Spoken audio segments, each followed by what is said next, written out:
নমস্কার বন্ধুরা, welcome to my YouTube channel Sagnik Debnath review. বোমারাকে আরেকটা এপিসোডে তোমাদের সবাইকে স্বাগত।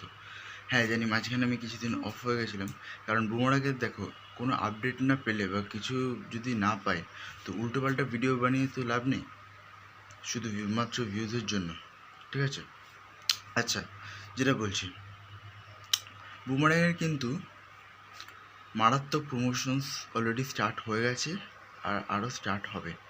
দেখো স্টার্ট হয়ে গেছে আর হবের মধ্যে তফাৎ আছে। হয়ে গেছে এটা প্রথমে বলি, গ্রাসরুট এন্টারটেনমেন্ট কিন্তু প্রতিদিন এভরিডে কিছু না কিছু পোস্ট করছে, তার ফেসবুক হ্যান্ডেলে বলো, ইনস্টাগ্রামে বলো, সব কিছু জায়গা থেকে। জিৎস ফিল্ম ওয়ার্কসও করছে। এটা যদি তার আগের সিনেমাটা যে রিলিজ করলো সেটা তো পুরো ডিজাস্টার হলো জিতের।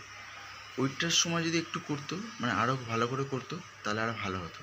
কিন্তু এবারে কিন্তু মানে কী বলতো, টিজার থেকে কিছু কিছু স্টিল ফটো তুলে তারপরে ওটার ক্যাপশন তুলে কিন্তু ছাড়ছে। তো এটা কিন্তু খুবই একটা ভালো প্রমোশন হচ্ছে অলরেডি সোশ্যাল মিডিয়াতে। তাতে কি অডিয়েন্সরাও জেগে থাকছে এইটার ব্যাপারে যে সিনেমাটা আসছে 7 জুন।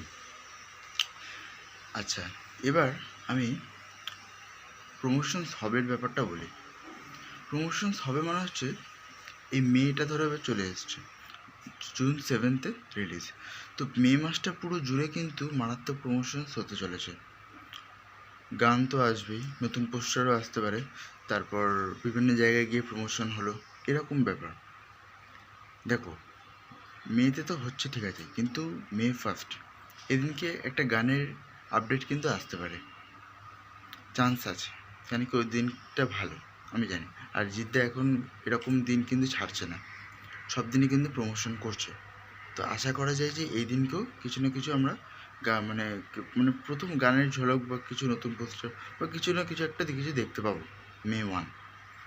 তো আজকের মতো এই পর্যন্ত, আবার দেখা হবে পরের ভিডিওতে। তখন ভালো থাকুন, সুস্থ থাকুন, থ্যাংক ইউ।